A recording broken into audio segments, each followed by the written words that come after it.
ओम नमो भगवते वासुदेवाय नमः। अमावस्या पूर्णिमा दो बहनों की कथा। एक राज्य में एक राजा और एक रानी रहते थे, जिनकी 4 संतानें थी, 2 लड़के और 2 लड़की। एक लड़की का नाम पूर्णिमा तथा दूसरी लड़की का नाम अमावस्या था। पूर्णिमा घर के कामों में निपुण थी और घर का पूरा काम करती थी और भगवान की पूजा अर्चना भी किया करती थी। इसके अतिरिक्त वह गौ माता की सेवा भी किया करती थी। और दूसरी बहन अमावस्या ना ही घर का कोई काम करती थी, ना ही भगवान की पूजा अर्चना करती थी और ना ही गौ माता की सेवा करती थी। पूर्णिमा सर्वगुण संपन्न थी, फिर भी राजा और रानी अपने दोनों बेटों तथा पुत्री अमावस्या को ही प्यार किया करते और वह पूर्णिमा से प्यार नहीं करते, उसके बाद उसके साथ भेदभाव करते। राजा के चारों पुत्र और पुत्री धीरे धीरे बड़े हो रहे थे। जब वे बड़े हो गए, राजा ने अपने दोनों पुत्रों का विवाह योग्य कन्याओं के साथ करा दिया। इसके बाद रानी ने राजा से कहा कि अब दोनों पुत्रियां विवाह योग्य हो गई है और इन दोनों का विवाह भी करा दो। लेकिन पुत्री अमावस्या का विवाह किसी बड़े खानदान में कराना और पूर्णिमा का विवाह किसी गरीब परिवार में, क्योंकि पूर्णिमा को केवल भगवान की पूजा पाठ करना ही पसंद है और गाय की सेवा करना पसंद है। अब रानी ने राजा को दोनों पुत्रियों का रिश्ता तय करने के लिए भेज दिया। राजा ने अपने पड़ोसी राज्य में जाकर वहाँ के राजा के पुत्र से अमावस्या का रिश्ता तय कर दिया और वही पास के गांव में जाकर एक गरीब परिवार के लड़के से पुत्री पूर्णिमा का रिश्ता भी तय कर दिया। यह सारी बात जाकर राजा ने अपनी रानी से बताया तो रानी यह सोचने लगी कि अब देखते हैं कि भगवान इसकी मदद कैसे करते हैं। यह बहुत ही पूजा पाठ करती है और भगवान में मगन रहती है। पूर्णिमा का भाई और भाभी पूर्णिमा से बहुत प्यार करते हैं, क्योंकि पूर्णिमा उनके घर के कामों में उनका साथ देती है और कामों में उनका हाथ भी बताती है। और यही उनकी दूसरी बहन अमावस्या उन पर अपना रोक जमाती है और घर का कोई कार्य नहीं करती। कुछ समय बीत जाने के बाद दोनों पुत्रियों का विवाह हो जाता है। राजा रानी विवाह के बाद अपनी दोनों पुत्रियों की विदाई देते हैं। विदाई देते समय राजा और रानी पुत्री अमावस्या को बहुत सारा धन और दौलत देकर विदा करते हैं और पूर्णिमा को कुछ भी नहीं देते, खाली हाथ अपने घर से विदा करते हैं। इसके बाद दोनों बहनें अपने अपने ससुराल चली जाती हैं। कुछ दिन बीत जाते हैं और एक दिन अमावस्या अपने घर पर शिवजी की कथा रखती है, जिसमें वह सभी गांव वालों को निमंत्रण देती है और अपनी बहन पूर्णिमा को नहीं बुलाती। जब गांव की सभी औरतें अमावस्या के यहाँ जाती है तो यहाँ सब दृश्य पूर्णिमा अपने घर के दरवाजे के बाहर बैठकर देख रही होती है। तब वहाँ से गुजर रही औरतें पूर्णिमा से कहती है कि तुम्हारी बहन के यहाँ शिवजी की कथा रखी है, क्या तुम नहीं चलोगी? पूर्णिमा ने कहा, मुझे निमंत्रण नहीं आया है, मैं नहीं जा सकती। सभी गांव की औरतों ने पूर्णिमा से कहा, बुलाया नहीं तो क्या हुआ, भगवान शिव की कथा है, तुम हमारे साथ चलो। गांव की सभी औरतें की बात मानकर पूर्णिमा भी उनके साथ भगवान शिव की कथा में अमावस्या के घर चली जाती है। जब अमावस्या की नज़र पूर्णिमा पर पड़ती है तो वह कहती है कि तुम यहाँ कैसे चली आई, मैंने तो तुम्हें बुलाया नहीं था। खैर कोई बात नहीं, अब तुम आ ही गई हो तो चुपचाप बैठी रहना। और यह कहते हुए अमावस्या में पूर्णिमा की गरीबी का भी मजाक उड़ाया। पूर्णिमा की आंखों में आंसू आ गए और रोते रोते मन ही मन पूर्णिमा भगवान शिव से विनती करती है, हे भगवान, क्या पूजा पाठ करना गलत है? गौ माता की सेवा करना गलत है? आखिर मेरी गलती क्या है? आप मुझ पर अपनी कृपा दृष्टि कब बनाएंगे? पूर्णिमा बार बार भगवान शिव से यह कहती ही रहती है। इतने में शिव कथा पूरी हो जाती है और अमावस्या भगवान का प्रसाद बांटने लगती है। वह सभी लोगों को प्रसाद देती है, लेकिन पूर्णिमा को वहाँ प्रसाद नहीं देती। पूर्णिमा बिना प्रसाद के ही अपने घर लौट जाती है।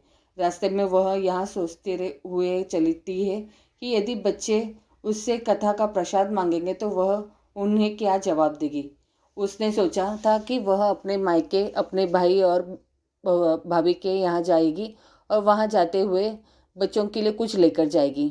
ऐसा सोचते हुए अपने घर वापस लौट आई। घर वापस लौटकर आने के बाद वह अपने पति और बच्चों से कहती है कि वह अपने मायके जा रही है। पति ने कहा, ठीक है, और कुछ समय के बाद पूर्णिमा अपने मायके के लिए रवाना हो गई। चलते चलते रास्ते में एक चबूतरा आया, जिस पर तुलसी का पौधा लगा था। उस चौधरी पर एक बूढ़ी अम्मा बैठी हुई थी। वह कोई और नहीं, साक्षात तुलसी माता थी।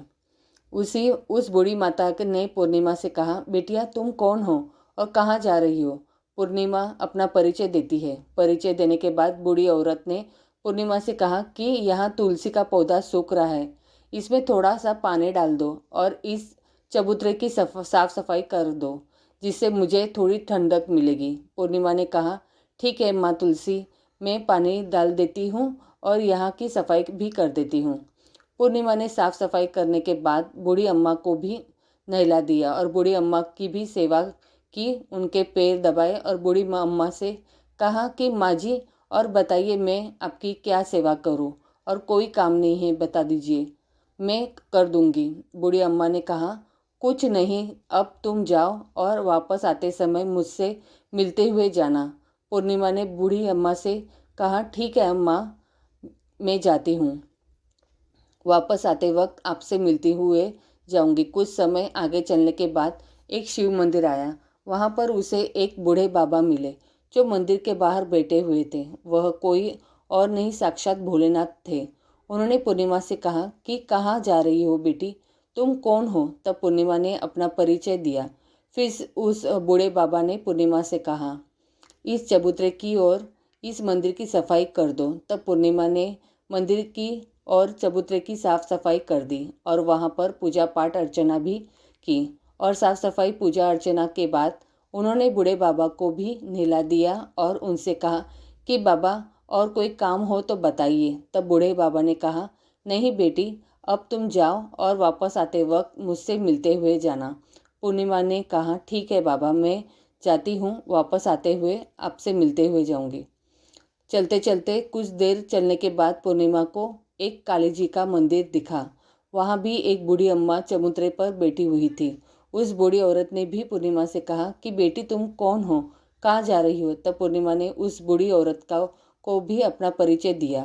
बूढ़ी औरत ने पूर्णिमा से कहा कि यहाँ पर सभी पूजा पाठ करने के लिए आते हैं, लेकिन मंदिर की साफ सफाई करने के लिए कोई नहीं आता, इसलिए तुम मंदिर की और चबूतरे की साफ सफाई कर दो। पूर्णिमा ने कहा, ठीक है माता, और पूर्णिमा मंदिर की ओर चबूतरे की साफ सफाई कर देती है और पूजा पाठ भी करती है और माता जी का श्रृंगार कर देती है और उस बूढ़ी अम्मा को भी नहला देती है और बूढ़ी अम्मा के पैर दबाती है और कहती है कि सभी काम हो गया है माँ जी, और कोई काम हो तो बताइए। बूढ़ी अम्मा कहती है, नहीं बेटी, अब तुम जाओ, लेकिन वापस आते वक्त मुझसे मिलते हुए जाना। पूर्णिमा कहती है, ठीक है। वह आगे चली जाती है और आगे चलते चलते एक नदी आती है। वहाँ पर भी एक बूढ़ी अम्मा बैठी रहती है और वहाँ कहती है कि बेटी तुम कौन हो और कहाँ से आई हो? उसे भी पूर्णिमा अपना परिचय देती है। बूढ़ी औरत पूर्णिमा से कहती है कि नदी पर स्नान करने तो यहाँ पर सब आते हैं, लेकिन यहाँ की साफ सफाई कोई नहीं करता, इसलिए तुम किनारे पर साफ सफाई कर दो। पूर्णिमा कहती है, ठीक है माँ जी, और वहाँ की साफ सफाई कर देती है और उस बूढ़ी अम्मा के पैर दबा देती है और कहती है, माँ जी और कोई काम हो तो बताइए। बूढ़ी औरत कहती है कि कुछ नहीं बेटी, तुम जाओ, लेकिन वापस आते वक्त मुझसे मिलते हुए जाना। और वहाँ नाव में बैठकर नदी के दूसरे किनारे पहुँच जाती है और वहाँ अपने मायके के घर पहुँच जाती है। वहाँ पर पूर्णिमा के भाई और भाभी उसे देखकर बहुत खुश हो जाते हैं और वे पूर्णिमा की बहुत खातिरदारी करते हैं और उससे बहुत सारी बातें करते हैं और कहते हैं कि बच्चों की भी साथ लेकर आती तो बहुत अच्छा होता। अब कुछ समय के बाद पूर्णिमा ने वापस अपने ससुराल जाने को कहा। न उसकी भाभी ने उसके लिए एक साड़ी दी और खेलों में बच्चों के लिए कपड़े और खाने पीने के लिए कुछ चीज़ें रख दी और कहा कि तुम बहुत दिनों के बाद आती हो। और पूर्णिमा की भाभी ने यह थैला पूर्णिमा के हाथ में दे दिया और कहा कि जाओ और जल्दी वापस आना। इसके बाद पूर्णिमा वहाँ से अपने ससुराल के लिए रवाना हो गई और उसी की नदी के किनारे पहुंची और नाव में बैठकर दूसरे किनारे पर उतर गई। वहाँ पर उतरने के बाद वहाँ पर उसे वही बूढ़ी अम्मा मिली जो साक्षात गंगा मैया थी। उस बूढ़ी अम्मा ने पूर्णिमा को एक थैला दिया और कहा कि इसे तुम अपने घर जाकर ही खोलना। अब पूर्णिमा के पास बहुत पहले हो गए थे। उन्हें लेकर पूर्णिमा वहाँ से रवाना हुई। आगे कुछ दूर चलने पर काली माँ का मंदिर आया। वहाँ पर काली माँ बूढ़ी माँ के रूप में विराजमान थी। उसने कहा, आ गई बेटी पूर्णिमा। पूर्णिमा ने कहा, माँ जी मैं आ गई। तो काली माँ ने उसे एक थैला दिया और कहा, तुम यह थैला अपने घर जाकर खोलना। अब पूर्णिमा के पास 3 थैले हो गए थे। तीनों थैली लेकर पूर्णिमा आगे बढ़ी। कुछ दूर जाने पर शिवजी का मंदिर आया, जहाँ बूढ़े बाबा के रूप में शिवजी स्वयं विराजमान थे।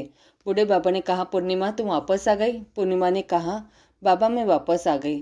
बूढ़े बाबा ने भी पूर्णिमा को एक थैला दिया और कहा कि यह थैला तुम घर जाकर ही खोलना। पूर्णिमा ने कहा, ठीक है बाबा। अब पूर्णिमा के पास 4 थैले हो गए थे। अब पूर्णिमा 4 थैले पहले को अब कैसे ले जाती। उसने एक पुरानी साड़ी निकाली और उन सभी थैलों का एक गड्ढा बना लिया और सर पर रखकर वहाँ से रवाना हो गई। कुछ दूर जाने के बाद उसे तुलसी माँ बूढ़ी औरत के रूप में मिलती है और कहती है, पूर्णिमा तुम आ गई। पूर्णिमा कहती है, हाँ माँ जी मैं आ गई। वह बूढ़ी औरत भी उसे एक थैला देती है और कहती है, यह थैला तू अपने घर जाकर ही खोलना। पूर्णिमा कहती है, ठीक है माँ जी। अब पूर्णिमा के पास 5 थैले हो गए थे। पूर्णिमा वहाँ से रवाना हुई तो वापस अपने घर पहुँच गई। पूर्णिमा ने बच्चों को नीचे रखा और सबसे पहले अपने मायके का थैला खोलकर देखने लगी। उसमें बच्चों के लिए अच्छे अच्छे कपड़े और खाने पीने की चीज़ें थी और उसने कुछ गहने भी थे। पूर्णिमा ने कपड़े अपने बच्चों को दे दिए और खाने पीने की चीज़ें बच्चों को दे दी। बच्चे यह सब पाकर बहुत खुश थे। आप पूर्णिमा ने दूसरा थैला खोला जो उसे गंगा मैया ने दिया था। उसमें ढेर सारे हीरे जवाहरात सोना चांदी आदि था। इसके बाद अब पूर्णिमा ने तीसरा थैला खोला जो उसे काली माँ ने दिया था। उसमें बहुत सारा सोना श्रृंगार का सामान भरा हुआ था। इसके बाद पूर्णिमा ने चौथा थैला खोला जो उसे भगवान शिव ने दिया था। उसमें बहुत सारा धन संपत्ति भरा हुआ था और बहुत सारी खुशियाँ भरी हुई थी। इसके बाद अब पूर्णिमा ने 5वां थैला खोला जो उसे तुलसी माँ ने दिया था। उसमें चावल दाल और 7 प्रकार के खाने की चीज़ों से भरा हुआ था। अब पूर्णिमा के घर में किसी भी चीज़ की कमी नहीं थी। उसका घर धन धान्य से भरा हुआ था और परिपूर्ण था। अब पूर्णिमा और उसका परिवार सुख में जीवन व्यतीत करने लगा। अब पूर्णिमा के मन में विचार आया कि क्यों ना शिवजी की कथा कराई जाए और शिवजी की कथा में एक कार्यक्रम रखा। पूर्णिमा ने गांव में के सभी लोगों को निमंत्रण दिया और घर घर जाकर सभी लोगों को बुलाया। पूर्णिमा अपनी बहन अमावस्या के घर भी गई और अमावस्या को भी शिवजी की कथा के लिए उसने अपने घर पर बुलाया। जब अमावस्या पूर्णिमा के घर शिव जी की कथा में आई तो उसने देखा कि पूर्णिमा के घर में किसी भी चीज़ की कोई कमी नहीं है। इतना सारा धन दौलत देखकर अमावस्या आश्चर्यचकित हो गई। उसने पूर्णिमा से कहा कि तुम्हारे घर में इतनी धन दौलत कहाँ से आई। पूर्णिमा ने कहा, देखो बहन तुमने शिवजी की कथा में मुझे नहीं बुलाया था, फिर भी मैं चली आई और तुमने मुझे प्रसाद तक नहीं दिया और मेरी गरीबी का मजाक भी उड़ाया। उसके बाद मैं अपने घर आ गई और घर आते हुए मन ही मन मैं सोच रही थी कि अपने मायके जाऊंगी और मैं अपने मायके चली गई और जो कुछ घटना इस बीच हुई वह सभी घटना अपनी बहन अमावस्या को बताती है। तो अमावस्या कहती है कि तुम भी मुझे प्रसाद मत दो और मुझे डांट लो। लेकिन पूर्णिमा ने कहा कि यह तो भगवान का प्रसाद है, मैं तो सबको दूंगी और तुम्हें भी दूंगी। फिर भी अमावस्या ने प्रसाद नहीं लिया और वह सीधे अपने घर चली गई। घर जाकर अपने बच्चों से कहकर वह अपने मायके जाने के लिए तैयार हो गई और मायके के लिए निकल गई। उसे भी रास्ते में चलते चलते तुलसी माँ मिली जो चबूतरे पर बूढ़ी माँ के रूप में बैठी हुई थी। बूढ़ी माँ ने अमावस्या से कहा कि बेटी कौन हो तुम और कहाँ जा रही हो। अमावस्या ने अपना परिचय दिया। बूढ़ी माँ ने कहा, बेटी यह तुलसी का पौधा सूख रहा है, इसमें थोड़ा सा पानी डाल दो और इस चबूतरे की साफ सफाई कर दो। इस पर अमावस्या ने कहा, बुढ़िया तुझे दिखाई नहीं दे रहा कि मैंने इतनी महंगी साड़ी पहन रखी है, यह गंदी हो जाएगी। ऐसा कहकर वहाँ से आगे चली गई। आगे जाने पर उसे भगवान शिव मिले जिसे भी उसने ऐसा ही कहा। उसके बाद आगे जाने पर उसे काली माँ मिली जिससे भी उसने यही सारी बातें कही। आगे जाने पर उसे गंगा मिली जिसे भी उसने यही सब कहा और आगे चली गई। इसके बाद अमावस्या जब नाव में बैठने लगी तो उसे नाव में फूलों की जगह कांटे भरे थे जो उसके पैरों में चुभ रहे थे। किनारे पर उतरकर वहां अपने मायके चली गई। जब वहां उसे उसकी भाभीियों ने तथा भाइयों ने देखा तो मन ही मन कहने लगा कि काम की न काज की ढाई अनाज की। अब आ गई, वो तो ठीक है, पूर्णिमा तो हमारे कामों में हाथ बटाती है, यह कोई काम करेगी तो वो नहीं। अब उन्होंने खाना बनाया और खा पीकर सभी सो गए। अमावस्या जब सुबह उठी और अपनी भाभीयों से कहा कि मैं अपने ससुराल जा रही हूँ, उन्होंने कहा ठीक है जाओ। अमावस्या बोली, पूर्णिमा को तो तुमने एक थैला दिया था और मुझे तो कुछ भी नहीं। भाई भाभी ने कहा कि तुम घर जाओ, थैले तुम्हारे घर पहुँच जाएगा। फिर अमावस्या वहाँ से निकल गई और नदी के किनारे पर पहुंची। वहाँ गंगा मैया बूढ़ी औरत का रूप धारण करके बैठी हुई थी।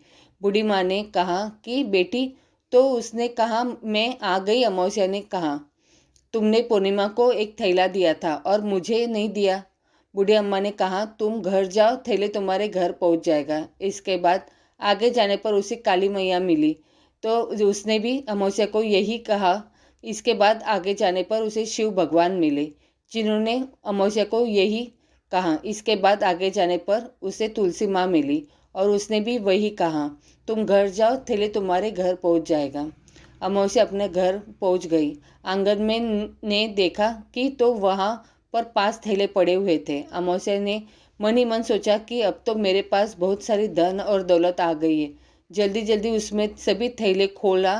किसी में मिट्टी थे तो किसी ने पत्थर, किसी में कंकर और किसी में कोयला। उसे मायके से भी कुछ नहीं मिला था। इन थैले में कुछ भी नहीं था। अमावस्या दौड़ती हुई पूर्णिमा के घर गई और कहती है कि तुम्हें तो इतना सब कुछ मिला, मुझे तो कुछ नहीं मिला। आखिर क्यों? तो पूर्णिमा कहती है कि जब मैं अपने मायके जाती हूँ तो अपने भाई भाभीयों के साथ उनके कामों में हाथ बटाती हूँ, उनके साथ मिलकर काम करती हूँ, लेकिन तुम ऐसा कुछ नहीं करती, उनकी इज्जत भी नहीं करती, इसलिए वह तुम्हें भला क्या देंगे। इसके बाद तुमने गंगा मैया को ठुकरा दिया और काली माँ को भी ठुकरा दिया और भगवान शिव को भी ठुकरा दिया, इसलिए उन्होंने तुम्हें कुछ नहीं दिया। अमावस्या कहती है बहन, तुम मुझे माफ़ कर दो, मैंने तुम पर हमेशा अत्याचार किया है। मुझे कुछ नहीं मिला तो कोई बात नहीं, मैं भी भगवान की भक्ति करूंगी और सब कुछ प्राप्त कर लूंगी। मुझे इन सब चीज़ों का रहस्य बताओ। तो पूर्णिमा ने कहा कि तुम 3 सूत्र का ज्ञान ले लो और उसकी कथा करना। पहले सूत्र में दया मांगना और दूसरे सूत्र में कथा मांगना और तीसरे सूत्र में 108 बार ओम नमः शिवाय का जाप करना। बहन, भगवान ने यह सूत्र दिए हैं, इनको अपने हृदय में बसा लेना। मैंने भी यह 3 सूत्र अपने जीवन में अपनाए थे और सच्चे मन से भगवान की भक्ति पूजा पाठ की थी। फिर भगवान ने मुझे यह सब कुछ दिया और तुम्हारे पास जो कुछ था वह भी सब खत्म हो गया। इसके बाद अमावस्या अपने घर गई और भगवान की पूजा पाठ करने लगी। भगवान शिव ने उसने माफ़ी मांगी और गौ माता की सेवा भी करने लगी, दूसरों की मदद भी करने लगी।